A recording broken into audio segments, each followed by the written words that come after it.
morning, good afternoon, good evening, everyone, and welcome to the world's most exciting classroom. My name is Joe Gorowski, and I'll be your host for today. This will be our second last world's most exciting classroom event before the holidays, when we'll probably take 2 weeks off because that's usually how much time the classrooms have. What have we been up to? Well, it's been a really busy week on board the Oosterschelde and with our DARWIN200 team and our Darwin leaders. So we had a great team of Darwin leaders with us in Hobart in Tasmania.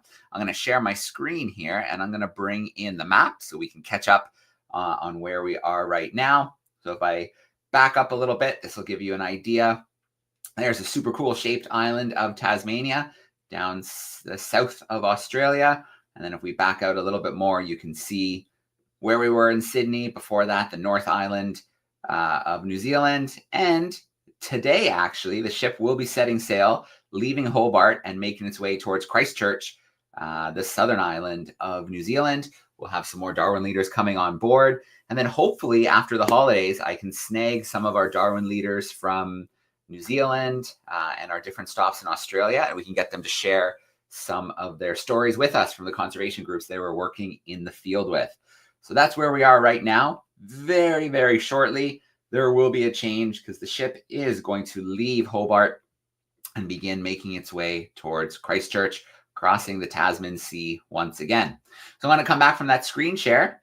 Last night, we had our live event for classrooms in Australia and New Zealand, and we were able to grab Josh from the ship, one of our camera operators, and he shared a quick little update with us. He was kind enough, because right now they're sleeping. It is the middle of the night in Tasmania, but he shared a really cool clip with me that highlights two of the projects that the Darwin leaders were working on. One is climbing some of the tallest trees in the world in Tasmania. And then the second one was down at the far south on the Humpback Highway, where the humpbacks are making their way to Antarctica right now. So I want to share that little clip with you before we bring in our first guests for today. So bear with me for a second. The video is going to load. And then let's take a look at the two projects, a little highlight reel.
So that's a little sneak peek at two of the projects our Darwin leaders were working on.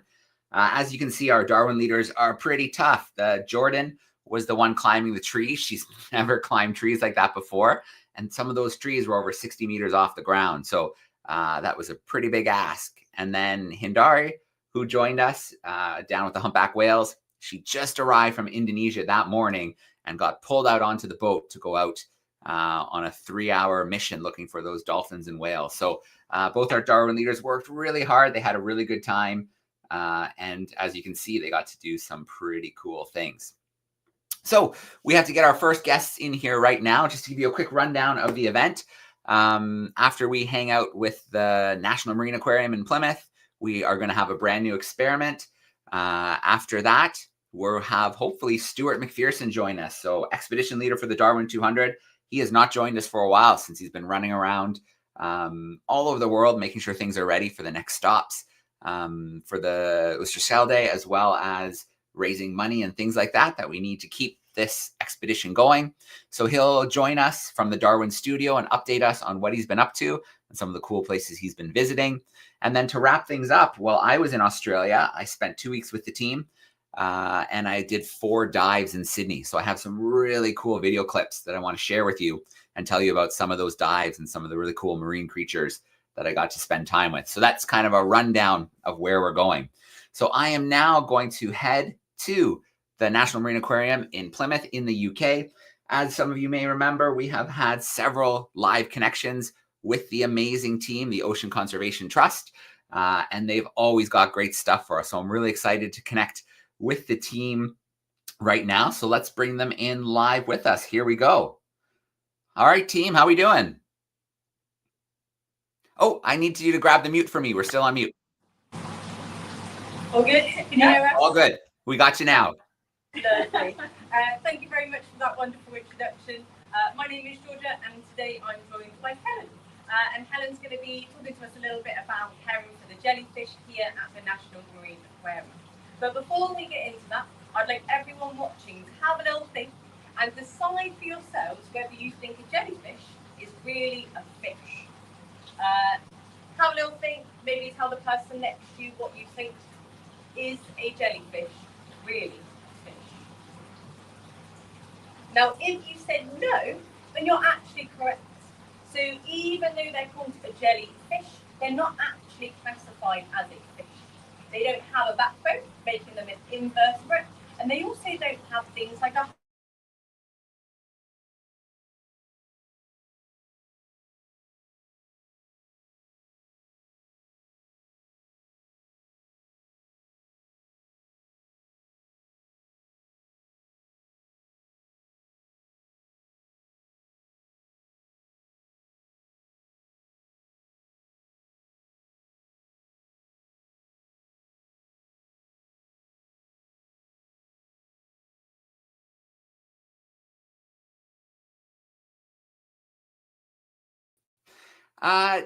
Team, can you guys still hear me? I'm not sure what happened, but we just lost your sound. No, it just disappeared on us. That's really strange because it looks like you're unmuted. Do you want to try and mute and unmute the mic and see if that does anything for us?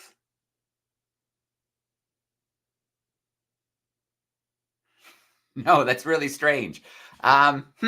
So I think maybe the best thing we should do is maybe try really quickly, exit and come back in and see if that kicks the sound back in for us. I'm not sure what happened, but we just lost audio. Okay, yeah, sounds like a plan. Okay, so we should have the team back with us shortly. I'm not sure what happened with their audio because the microphone's still on, but with any luck, they're going to pop back in and whatever happened will be sorted just by re-entering the call. Then we'll continue with our jellyfish learning. And then, yeah, we'll go from there. We'll continue the live event. So just bear with us for a second while we see if we can get them back in. And then, yeah, after that, with any luck, we'll have Stewart hanging out backstage. We'll bring Stewart in. He's in the UK as well. He's in Poole at the Darwin studio. So he'll be able to give us an update on what he's up to, where he's been, and such. So just bear with us. Any second now, we'll see the team come back in, and we'll cross our fingers that the sound will be cooperating, and we will go from there.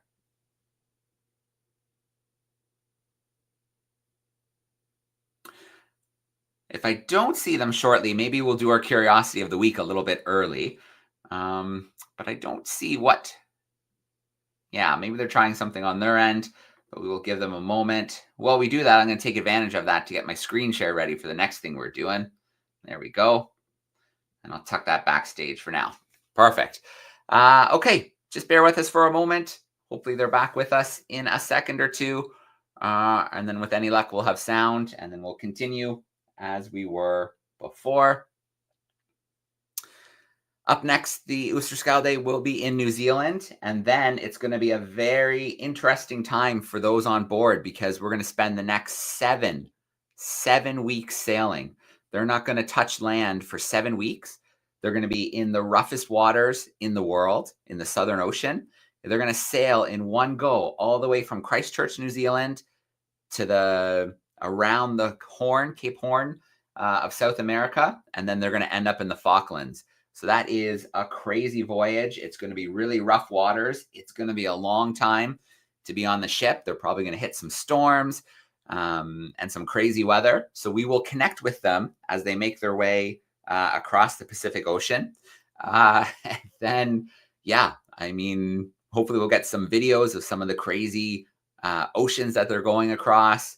We're going to try to do some science, but some days it's probably going to be pretty hard because the water is going to be so rough. The weather is going to be so intense.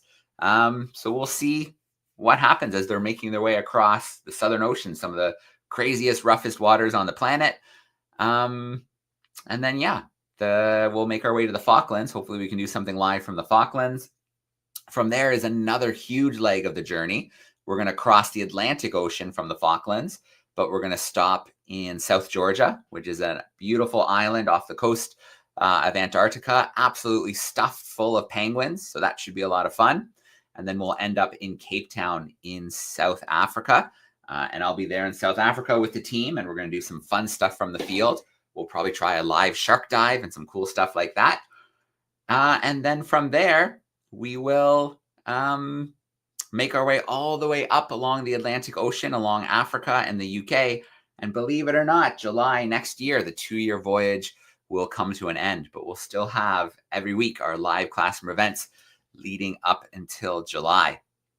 So I'm not sure what happened to them. We might have to go to a plan B here in a second if for some reason they're having tech troubles and they can't get back into the call. I'm going to give them about another minute, and then I think we'll just have to go to plan B. Maybe we'll do the scuba diving stuff a little bit earlier. Then we'll hang out with Stu and have our experiments and curiosity of the week. But I'm really hoping we can get our team from the aquarium back in with us, because we barely got things started. We were just starting to learn about the cool jellies that they have at the aquarium. So we'll give them another moment. I'm going to try and send them a quick message too with the link, just in case maybe they lost the link and maybe that's why they're having trouble getting in with us. So just give me 1 second while I go quiet, because I'm sending them a link.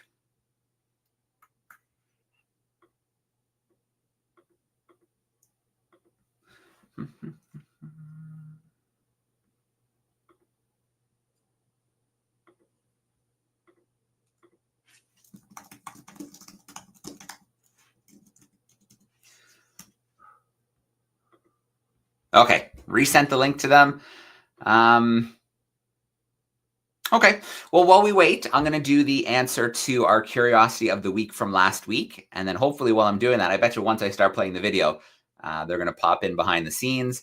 But the video is only a minute or two long, so it won't take that long. So let's take a look at the answer from last week's curiosity. And then we might do our next curiosity right away if I don't see them back in here with us. So here is the answer to last week's curiosity of the week. Welcome back, everyone. Last week, I asked you to try and identify these two beautiful marine snail shells. They have this incredible structure with all of these spikes and spines. Did you find out the name of these beautiful shells? Many of you sent in guesses, and lots of you got it right. These are called Venus comb murex, or Venus comb sea snails. They're a large predatory snail and can have up to 100 spikes and spines. The spines are thought to protect the snails from predators. I know if I was a predator, I wouldn't want to attack these very spiny shells. It's also thought that the spines prevent these sea snails from sinking into the soft sand and soft mud in the habitats in which they live. They're very widely distributed, and they can actually grow up to 15 centimetres, so these aren't even full-sized. They're predators, so they actually move along and hunt other marine mollusks, including other species of snails. So these spiky snails are also vicious hunters. Did you correctly identify these beautiful snails? Let's go back to Joe now and find out who won this week's prize. Thank you for taking part, and see you next time. All right, so just as our video is wrapping up there, that was the answer to last week's Curiosity of the Week. I see our team backstage again. Let's cross our fingers and hope that the sound is cooperating again. And then we'll have a brand new curiosity and a chance for your classrooms to win a $50 Amazon gift card. But we'll do that closer to the end of the event with our brand new curiosity. Let's bring in the team. Let's unmute the mic and cross our fingers. you hear us? We got you. You're back. Nice. Yeah. Just Okay. let us know if there's any other issues, but we'll cross our fingers and hope it keeps working this time. Thank you for bearing with us. Sounds good. So we're back here again at the National Marine Aquarium. I'm not sure how much you heard from the bit before, but we'd established that unlike their name, jellyfish are actually not fish. So really we should be calling them maybe sea jellies instead, and they're actually more closely related to animals like sea anemones or corals instead. And then we were just about to hear something really, really cool from Helen. So the first question that I asked Helen was, what different species of jellyfish or sea jellies do we have in the aquarium? So over to Helen.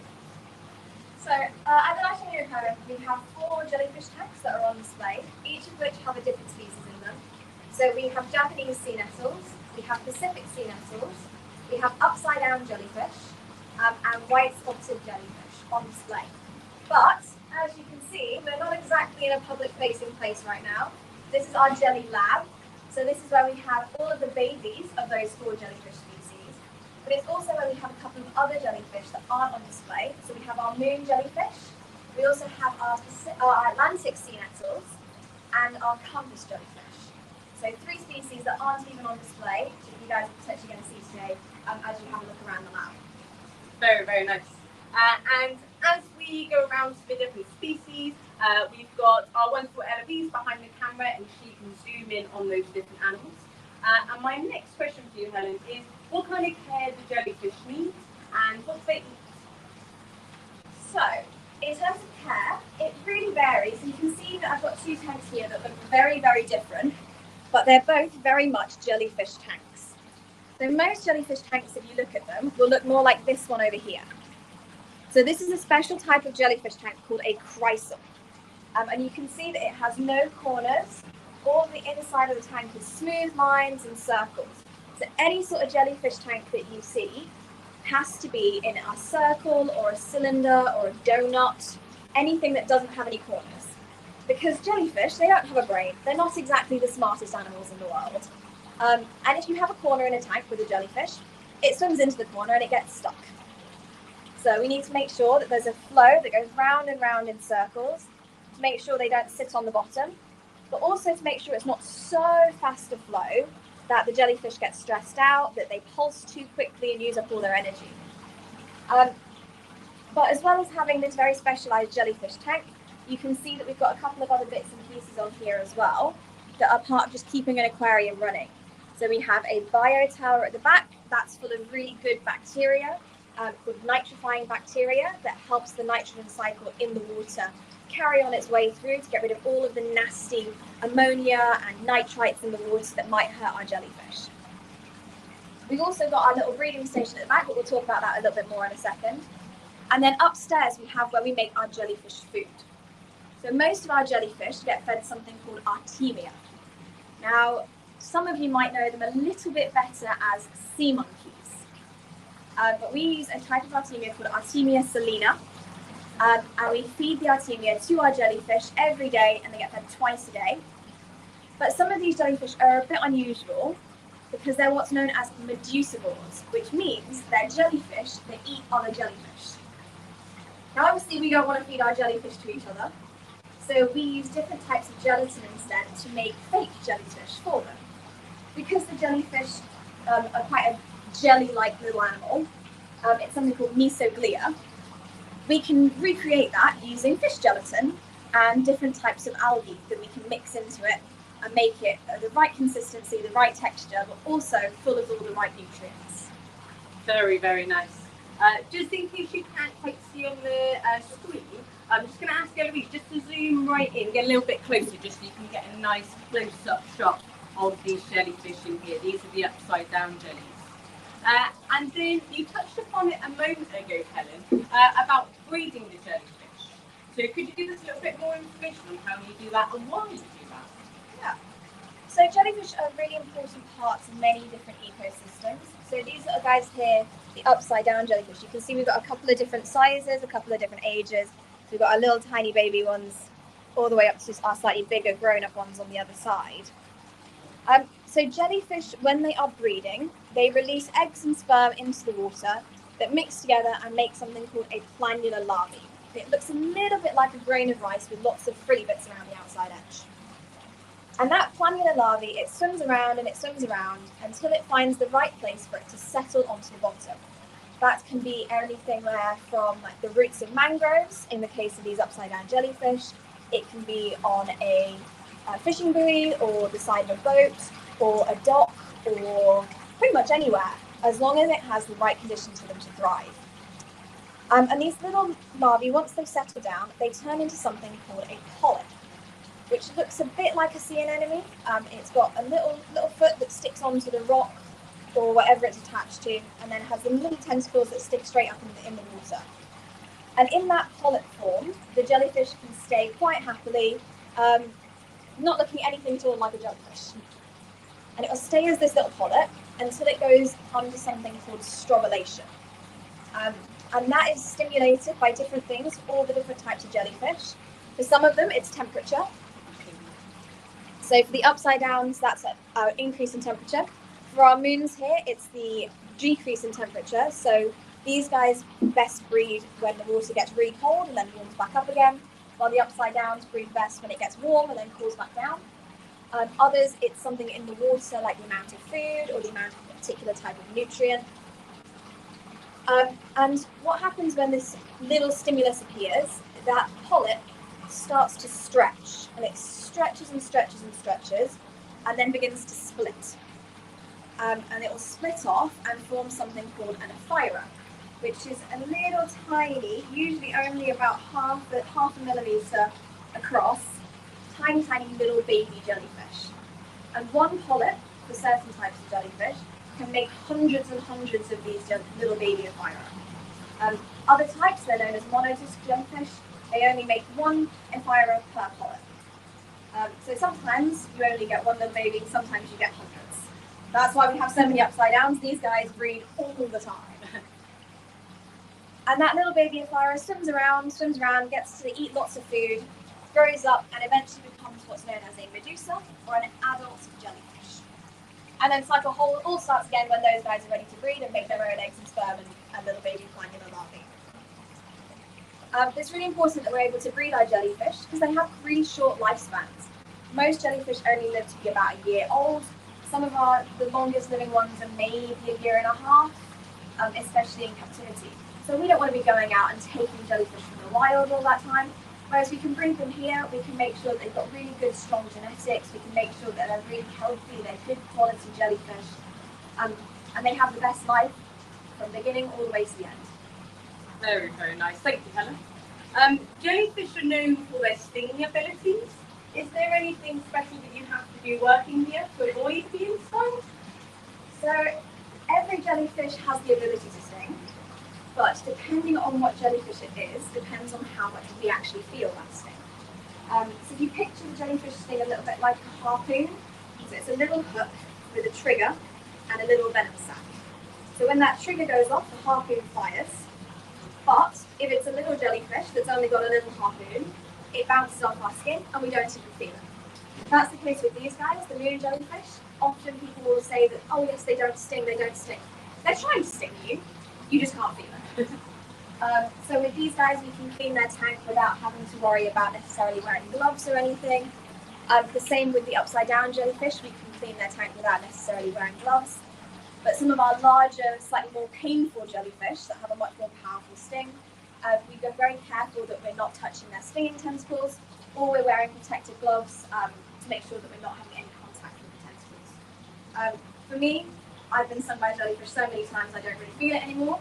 But definitely, if you have sensitive skin, you need to make sure you're wearing gloves and being very, very careful about what you touch. Very, very interesting. My last question for you, Helen, is do you have any cool facts, either about jellyfish or maybe an animal that gets confused for being a jellyfish? So, my number one pet peeve as a jellyfish person is when people call the Portuguese man of war a jellyfish. It's a very, very common misconception that the Portuguese man of war is a jellyfish. It is usually quoted by TV shows and films. It's even happened in a pub quiz before, where people have said the Portuguese man of war is a jellyfish. And it annoys me every single time.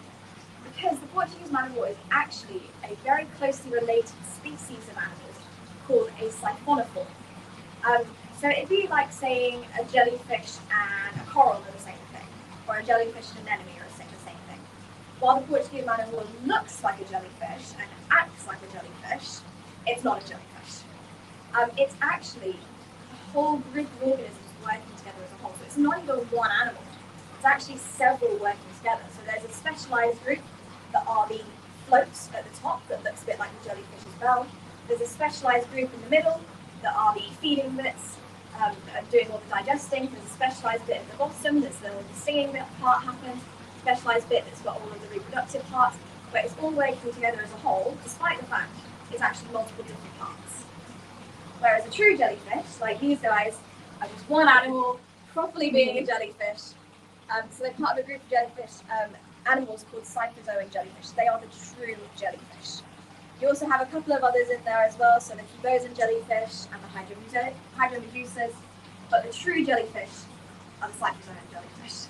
Very, very nice. So you have just got an insight into our ocean lab with Helen, our jellyfish expert. But now we're actually going to leave Helen. We're going to pop upstairs to see some of our adult jellies. Because lots of these are just the babies.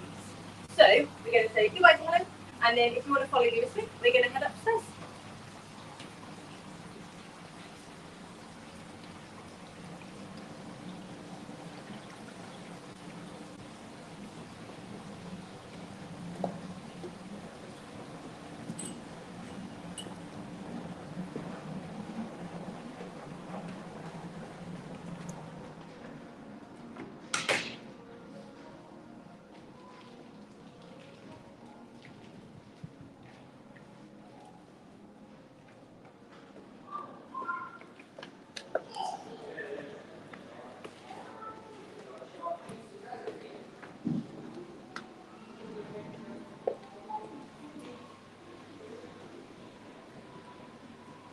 So we are now out in our jellyfish exhibit, so you can see some of our adult jellyfish here. Hopefully you can all still hear me nice and well. And I'm going to tell you a little bit about some of these adult jellyfish. So as I mentioned, these ones, they are absolutely beautiful. They are the Japanese sea nettles. And as their name suggests, they live in coastal waters near Japan. And they're really important for controlling the population size of other species of jellyfish that they prey on. And just as Helen mentioned, like other jellyfish, these guys, they can sting you, but they the severity of their sting is very mild. So the reason they're called a sea nettle is because it will feel a little bit like a stinging nettle sensation. It's not lethal to humans unless someone is allergic. And contrary to common belief, it's actually a myth that peeing on your jellyfish sting will make it better. It will actually make it worse. Instead, the best thing to do is to clean it with seawater rather than fresh water. Remove any of the spines maybe left in from the jellyfish. And a really good way to do that is using like a bank card, a credit or a debit card. And then you want to soak the area that's been stung in warm water. And if this thing doesn't go away, that's when you might need to seek some medical advice. But again, these guys, their sting isn't too severe, just feels like a bit of a stinging nettle sensation. We've also got to the left some slightly bigger jellyfish. They're currently just hiding in the corner down here. But these are the Atlantic sea nettles. So these are much, much bigger in size. But despite their size, they eat really, really small bits of food. So they will eat zooplankton, that's a type of animal plankton. And they also eat other jellyfish and sometimes little crustaceans. To eat, the jellyfish will sting their prey, and then using some of their arms, called oral arms, they'll waft that food towards their mouth. And the hole that's their mouth is actually also the same hole that's their bottom. Jellyfish generally Like these guys, they kind of just drift with the water's current, but they do have a weak ability to pulsate their bell to move in a certain direction. But if the current is too strong, they won't be able to do that. And sometimes they get washed up on the shores of beaches. So you might have seen jellyfish before washed up where they haven't been able to swim against the current. And the last adult type of jellyfish we're going to look at, we've already seen quite a few of those today, but these are the upside down jellyfish, and these are the adults. And in my opinion, these are the coolest jellyfish that we've got. So if you look closely, you might be able to make out on the ends of the jellyfish arms this slightly green colour.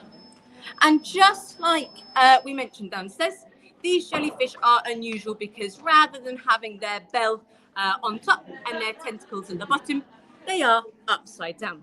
So they are flipped over. And the reason for that is they want to get that green colour in their tentacles to face the sun. Because that green colour is actually a type of algae. It's a special algae that uses the sun's energy to photosynthesize.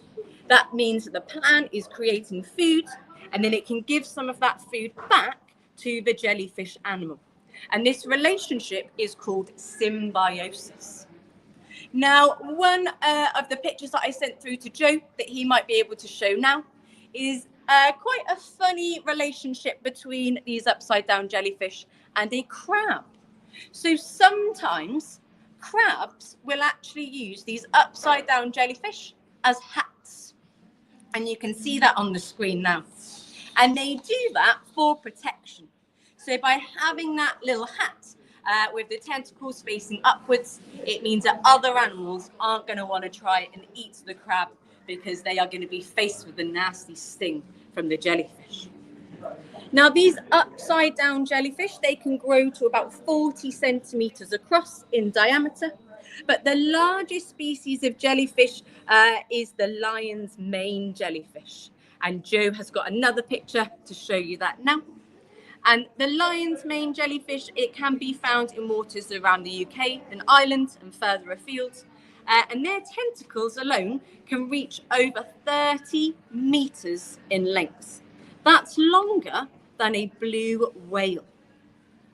So we are now all up to date with all of the jellyfish that we have here at the National Marine Aquarium. But something just to kind of summarize our session here today is something I'd like you guys to do at home. Now, you've now got so much knowledge about these amazing jellyfish species, but unfortunately, in the wild, lots of species of jellyfish are threatened. Things like pollution or nutrients going into the water can cause them to bloom, where we get loads and loads of individuals, and then they can get washed up on beaches, or sometimes they can even clog kind of tubes that lead up to power stations on the coast. They're also at threat from plastics, so tiny little microplastics might be ingested by them, which can then build up in their bodies in a process called biomagnification, and that can get passed up through the food chain. So some really simple things that you guys at home can do is either we might just want to be a bit more mindful about our single-use plastics, so trying to avoid that or reduce that where possible. But something even easier that you can do is just to share some facts that you have learned in this session today with maybe your friends or your grown-ups or your teachers, and that will get people to realize how cool these amazing species are, and they'll care more about the ocean and hopefully want to protect the ocean even more. So from myself, from Eloise behind the camera, and from Helen, who is our biologist we spoke to, we thank you for watching this session today. And then I'm going to pass back over to Joe. And if anyone's got any questions, then feel free to ask, and we'll do our best to answer them. All right. Excellent. Well, Georgina, thank you so much for that great exploration of the jellyfish. Thank you to Eloise behind the camera. Helen, of course, down in the lab. Let's check in quickly with some of our camera classrooms. Let's see if they have a question or two for us. I'm going to start with the Phoenix School. Hey, Phoenix School, how are we doing today? There they are. Anybody have any questions about the jellies? My name is Jay, and I'm in 6th grade. And I have a question. How does the upside-down jellyfish get on the crab without, like, it hurting the crab?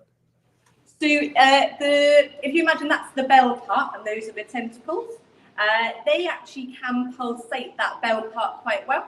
So they can flip their bodies over, so their bell is on the sand. And to avoid hurting their bodies, they'll generally sit on quite a soft habitat. So somewhere quite sandy, opposed to somewhere that was rocky and that was going to hurt their soft bodies. I hope that helps. And does the crab actually pick up and put it on? Oh, I will be honest with you, Joe. I'm not 100% sure how the crab gets the jellyfish onto their body. That's something I would have to look at myself. I'm actually really intrigued to know how they do it. All right. Well, we'll have to assign that to our classes as well. Yeah. A little Google homework to see how they actually get on top. Phoenix School, before I jump to our next class, do you have another question there?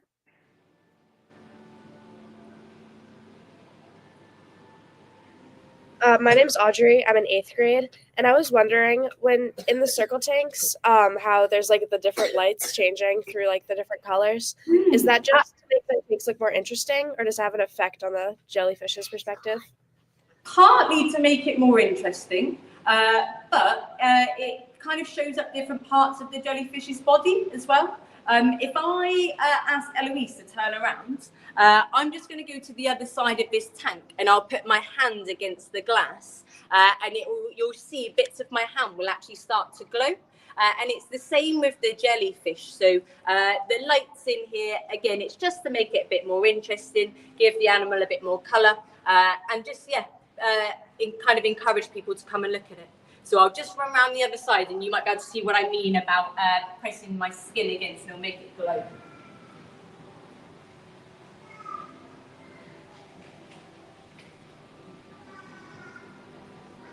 Very cool. All right. Thanks, Phoenix School. Those were some great questions. Let's check in with Mrs. Paget's class. How are we doing this morning? Good. There they are. You got any jellyfish questions over there? Yes. My name is Alex and I'm in 5th grade. Do other people eat jellyfish? Yeah. In the UK, not so much. But different countries around the world, people do eat jellyfish. Again, it's got to be prepared in the right way. We don't want to sting ourselves by eating it. And you have to pick specific species that are safe to eat and taste nice. But yeah, different countries do eat jellyfish. I think that in some countries where we don't eat jellyfish, people might think it's a little bit strange. But realistically, it's not really that different to eating, say, some crab or some lobster or fish. All right. You have one more question there for us, and then I see Stu backstage. We'll bring Stu in shortly. My name's Georgia, and I'm wondering which which jellyfish stings you the most? Which jellyfish stings the worst? Yes. Yeah. Again,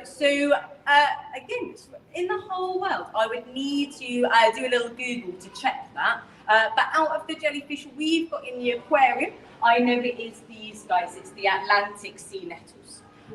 So their sting is the strongest out of the jellyfish that we have. So like Helen said downstairs, when they are tending to these animals and cleaning their tank or feeding the animals, they'll need to wear protective gloves and just be careful that their skin doesn't come into contact with the jellyfish tentacles. All right. If you have time later, look up the box jellies in Australia. They are very dangerous. I remember when I used to live there, certain times of the year, if we were in the north, in the tropical, like Queensland, we had to wear stinger suits because their sting packs a big punch, can even be lethal to humans. So, some of those jellies have a pretty powerful sting. Mm-hmm. All right. Well, Georgia, Eloise behind the camera. I know Helen's downstairs. Thank you so much to the whole Ocean Conservation Trust team at the National Marine Aquarium. We always love these live connections, and it's so great to spend a little time virtually with you guys and the marine life.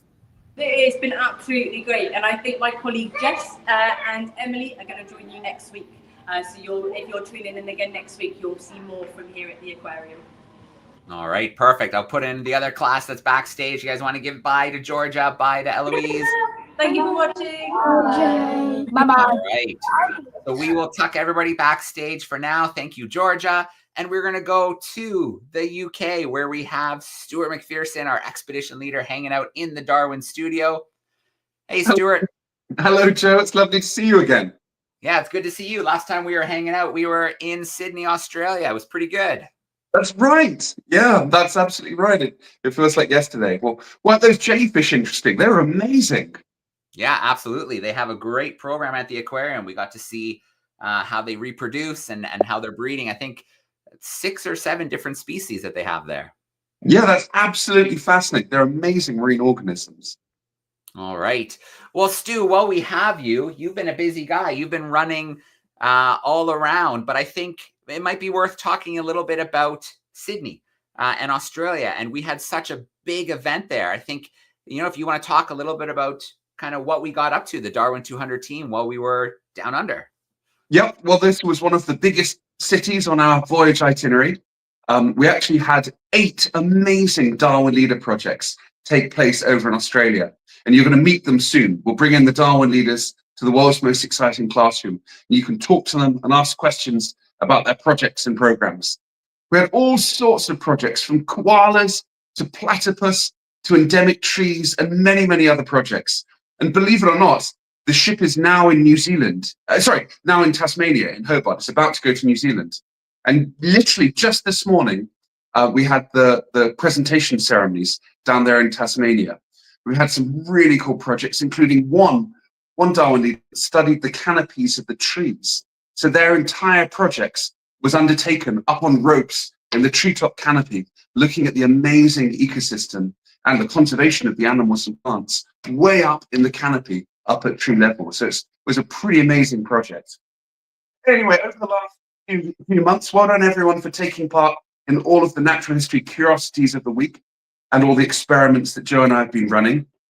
You guys have put in some amazing answers, and every week we're always absolutely beyond words amazed by your creativity and your thoughts in those different experiments and the answers. And well done to the many prize winners that have won prizes over the last year or so. So really well done to you all.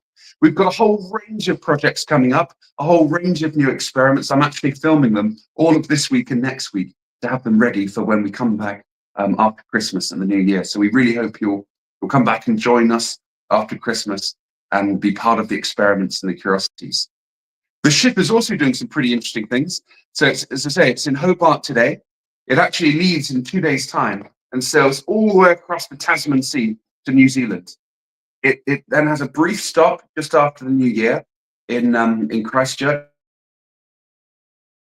Then it goes all the way across the Southern Ocean. This is the biggest voyage leg of the entire journey. It sails from Christchurch, New Zealand, all the way under the bottom of the Pacific, under South America to the Falkland Islands. People don't realize how massive the Pacific is. That ocean is bigger than all of the other oceans and seas of the world put together, and there's still room left over. So it's a pretty epic journey. And okay, it's going to be hard to know this in advance, but Joe and I are going to try really hard so you guys can beam in live to the ship at different points. The problem is that this is the roughest water on Earth. So we won't know if it's possible pretty much till the day that we do these broadcasts. But hopefully you'll be able to see the guys on the ship, the researchers and the Darwin team, as they're sailing through the bottom of the Southern Ocean. And hopefully they might see icebergs, they might see albatrosses, they might see other animals, whales and other creatures. So if we're lucky, we'll be able to beam live from one of the most remote corners of the entire planet. It gets there in March, and then it sails to South Georgia, which is quite simply the most spectacular island on Earth, particularly for bird life and wildlife. There's a site at Salisbury Plain with over 100,000 pairs of king penguins. So we really hope that we're going to have good weather. We're going to be able to beam live from South Georgia, which would be amazing. And then lastly, the ship goes across to Tristan da Cunha, the most remote inhabited island on the planet. There's only 270 people that live on Tristan da Cunha. There's a little school, so it might be possible for you guys to actually beam in live and talk to some of the students on Tristan da Cuna's score. And you can find out the amazing life of the people that live on that beautiful, beautiful island. Then lastly, we then get across to Cape Town in April. We have a really big program coming up in Cape Town with 12 awesome Darwin Leader projects, everything from baboons to cheetahs. So I really hope you're going to enjoy and be part of our program coming up all across those ports. So I know it's one of the last events of this year, but I just wanted to say a massive thank you for all of the students and all of the schools for taking part. Awesome. Well, Stu, it's so great to see you. I know you'll be very busy over the coming weeks. Even though the ship is sailing, there's still lots to be done to prepare for the legs coming up.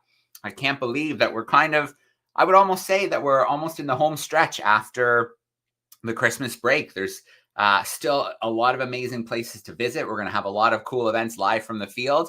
But wow, we've covered a lot of the world so far. It's been pretty amazing. We absolutely have. I mean, again, it is all weather dependent, but just imagine if we can beam live to schools around the world from Salisbury Plain on South Georgia with 200,000 individual penguins, 100,000 pairs. It will be amazing. So everyone stay tuned, and we really hope you'll be part of the program coming up over Christmas. All right. Well, Stu, thanks so much for beaming in from the Darwin studio in the UK. We'll let you get back to filming some new experiments and some new curiosities, but it was great to see you for a bit. It was absolutely lovely to see you as well. All right. Thanks, Stu. All right. Well, boys and girls, to finish off for today, I promised I'd take you on a little bit of a dive, and that's what we're going to do. So I was really lucky. One of my favorite things in the world is to go diving. I lived in Australia for a year, and that's where I started scuba diving. And ever since then, I've been diving and training and exploring different places around the world. And so I knew spending some more time in Sydney that I had to do some dives. So I did 4 dives while I was in Sydney, and I got some incredible photos, some amazing videos. And I want to share some of that, make you feel like you're coming on one of these dives with me. So let's get right into it. When I first started diving, I didn't have any cameras or video ability, so I could really just kind of take it in. But one of the coolest things I saw in Australia was the weedy sea dragon. And so I'm going to put this up here. Now watch this video and see when you can see the weedy sea dragon. Their camouflage is so incredible. It might take you a minute before it pops out of the kelp. But then once you see it, it is such a beautiful creature. There we go. That was one of the first things I saw when I learned to dive in Australia.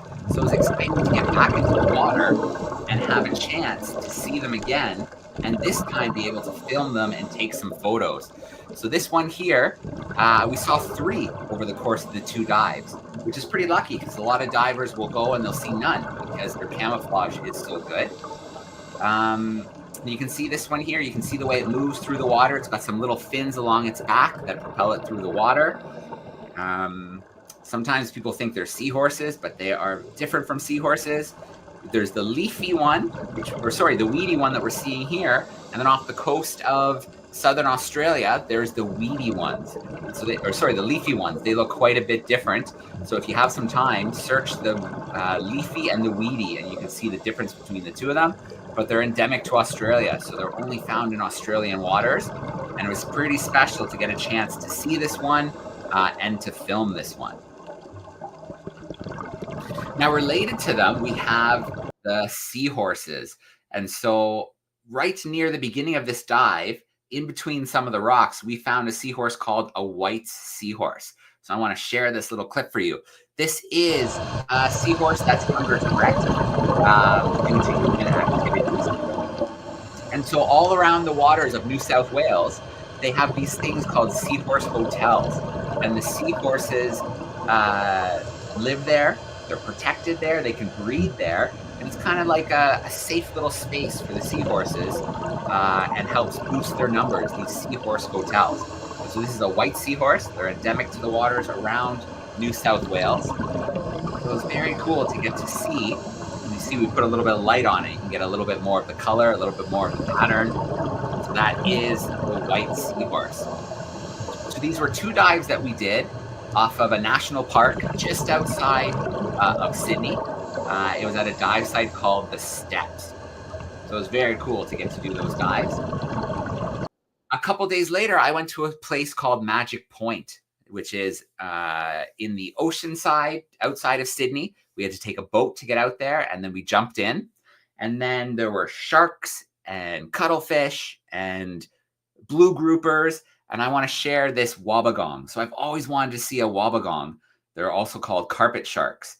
And so right as I made my way down the anchor line, waiting for me at the bottom was my first wobbegong. So check out this video. I love this clip. Now, you're also going to notice I'm trying to film this wobbegong, but there's somebody else who wants to be on camera, which was kind of funny. This blue grouper kept getting in the way, and it kept pushing my camera, trying to get itself on camera. So I pushed the camera away, and I moved back to film the wobbegong. So you can see it's out in the open, which is kind of unusual. Usually they're kind of under cliffs during the day, little rocky caves. Their camouflage is usually much better, but this one, there's the blue grouper getting back in the way again, saying, pay attention to me, pay attention to me. They actually call blue groupers the Labradors of the ocean because they're just like big puppy dogs. They're quite a friendly fish, so the friendliest fish I've ever encountered. And as you can see, I'm trying to film this really cool looking shark, the wobbegong. They don't need to move through the water to breathe. They can force water over their gills so they can stay on the bottom, which is different from some species of sharks. And then, of course, just as I'm getting some good filming, our blue grouper had to come in one more time just to remind me that he or she was still there and still very interested in being on camera.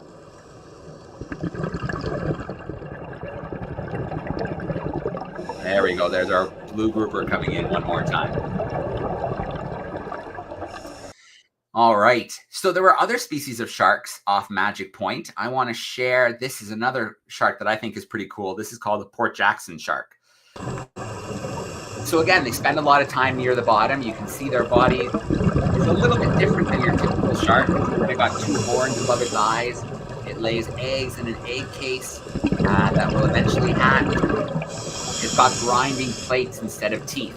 So it picks things up off the bottom and grinds them up to eat them. Things like crustaceans or shells. So that is our Port Jackson. Really cool to get to see those two really unique species, Port Jackson and the wobbegong. I was very, very happy to get to see them and film them a little bit on these dives. All right. And so what else happened? Well, lots, to be honest. It was a very busy dive. I didn't know where to put my camera sometimes. Like this, for instance, we had some beautiful species of fish, some beautiful tropical fish here. I really need to look up the name of these fish. They were always in pairs, these little striped ones, and it have this zebra striping. So I'm going to have to look that up after the call. And maybe you guys can try and look it up too, see if you can solve this mystery of these pairs of fish off the coast of Sydney. See if you can figure out what species they are. So there, I'm filming these fish. They're pretty cool. It's great to see them. But our friends are back. Our blue groupers, they wanted to be in front of the camera. They wanted to be filmed. They were coming back quite a bit to kind of get in there and see what was going on. All right.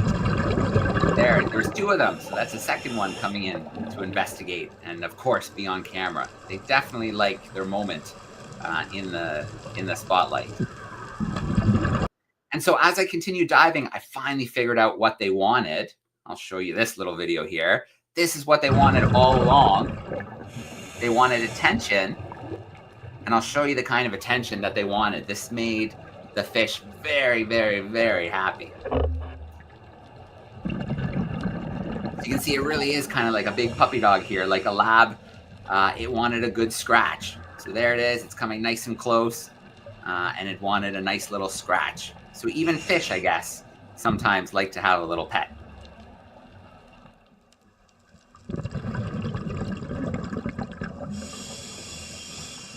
All right, and I have one more video clip to show you here. This is near the end of the dive. I was making my way back to the anchor line. I was going to do a 5-minute safety stop on my way up before I got to the surface, but I noticed one more cool creature. So we have some fish here. Got some beautiful yellow and black striped fish here under the rock. And then I just happened to notice a cuttlefish under the rocks as well. Cuttlefish, they almost look like a combination of a squid and an octopus, but they are super smart. They can change their colors depending on how they feel, or if they're hunting, if they're upset, if they're trying to camouflage. They are very, very clever, very curious cephalopods.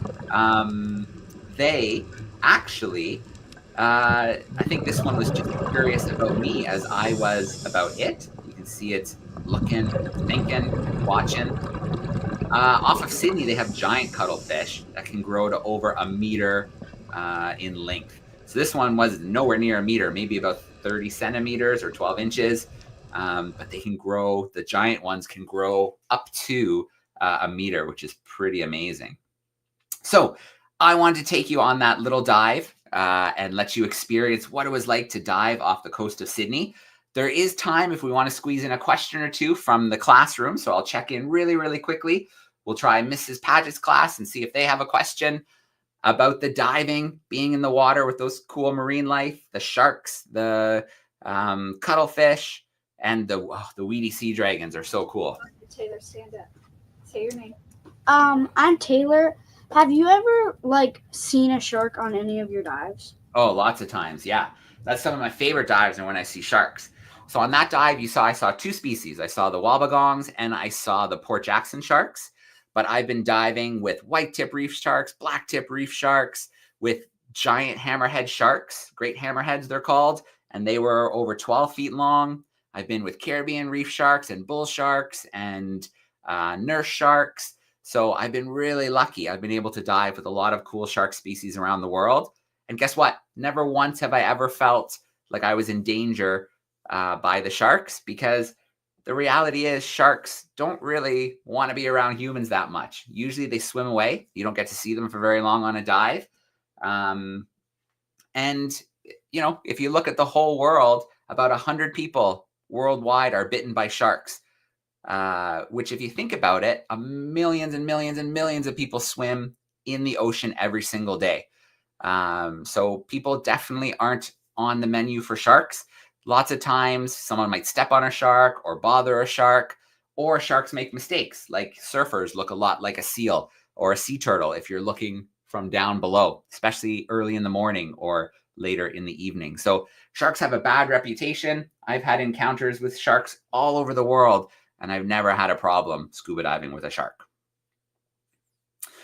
All right, let's check in with Phoenix School and see if they have a question about diving or any of those cool marine creatures that we got to see those little video clips of.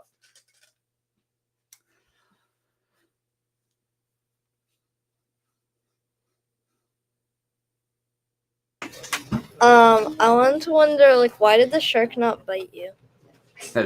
Because honestly, most creatures, whether they're stingrays, sharks, things like that, they don't want to bite, they don't want to sting, but it's kind of their self-defense. So, if you're walking in a sandy beach and you step on a stingray, well, how would you feel if something just stepped on your head? You'd be pretty scared. So they sting. That's how they defend themselves. The same with the sharks. The wobbegong, the Port Jackson, they don't want to bite me. They don't want really me to be around at all. But if I had tried to reach out and grab it or look like a predator, then for sure, I probably would have got bitten. But it's not because it wanted to eat me. It's because it wants me to go away. And it's the same thing with something like a great white shark. Great white sharks don't have hands, right? So they can't explore like we can and figure out what things are. The only thing they have to explore with is their mouth. And so, if you're a surfer and it's early in the morning when sharks are hunting and they look up in the murky water and they see an outline that looks like a seal, that looks like a turtle, they're going to investigate. And the reason why most people survive a shark bite is because the shark realizes, whoa, this is not a seal, this isn't a turtle, and it leaves. And so the person swims to shore. Obviously, they've got a pretty big bite. Sometimes they may pass away because they've lost too much blood. But in reality, sharks aren't going around and biting people. It's very, very, very rare. In fact, Those chairs you're sitting in right now are more dangerous. More people get hurt falling out of their chairs, falling out of their beds, by their toaster. More people get killed by vending machines every year than by sharks. So one of my favorite sayings is when people say that water is shark infested. How can water be shark infested? That's their home. That's where they live. If anything, water's people infested because we're swimming in a space that isn't really our normal ecosystem. Now, if you go to the restaurant tonight, maybe you go out for dinner and there's a shark in the restaurant, then you can say that's a shark infested restaurant because the shark's not supposed to be there. But in the ocean, you can't say it's shark infested because that's where they live. That's the only place that they can be. All right, very cool. So the last thing to do today, if your class wants a chance at a $50 Amazon gift card, you need to send me some answers to what you think this week's Curiosity of the Week is. So if you send some answers to me and someone in your class gets the right answer, we will send your class a $50 Amazon gift card. I am going to share this week's Curiosity with you right now. Here we go. And then I'll share the email with you as well. So here it comes. Back everyone. For this week's Curiosity, your task is to try and work out what this strange object here is. Have a really good look at it. It has an amazing intricate pattern. What do you think it is? Is it a bone? Is it a type of plant? Is it something from the sea? It certainly has this amazing structure and it's remarkably detailed. Send in your best guess to classroom@darwin200.com for a chance to win a £50 Amazon gift voucher prize. Join me next week to find out the answer. Good luck and thank you for watching. All right, there is our final Curiosity of the Week of 2024 before the Christmas break. I will put the email up here again, classroom@darwin200.com. Take your best guesses, send them in to us at classroom@darwin200.com before next Thursday, and we will send your class a $50 Amazon gift card. Great little something. Maybe you can get something for a little Christmas party before the holidays. Who knows? So send in your best guesses to classroom@darwin200.com. I want to start off with a huge shout out to our classrooms. We had a great group on YouTube today. Thank you for sending in some questions. A huge shout out to our camera classes. We still have some back there. Let me bring them in one more time. There they are. Thanks, crew. It's so great to have you hanging out live with us today. Always great to see you. And then before we let you go today, we have to have a huge shout out to our sponsors, our supporters, our partners, without whom we wouldn't be sailing around the world, having the world's most exciting classroom, doing cool research, and then having our young conservation leaders, our Darwin leaders, join us from around the world. So that's how we'll end for today, with a shout out to our sponsors, to our supporters. Thank you so much for being with us, and we will see you in next week's event.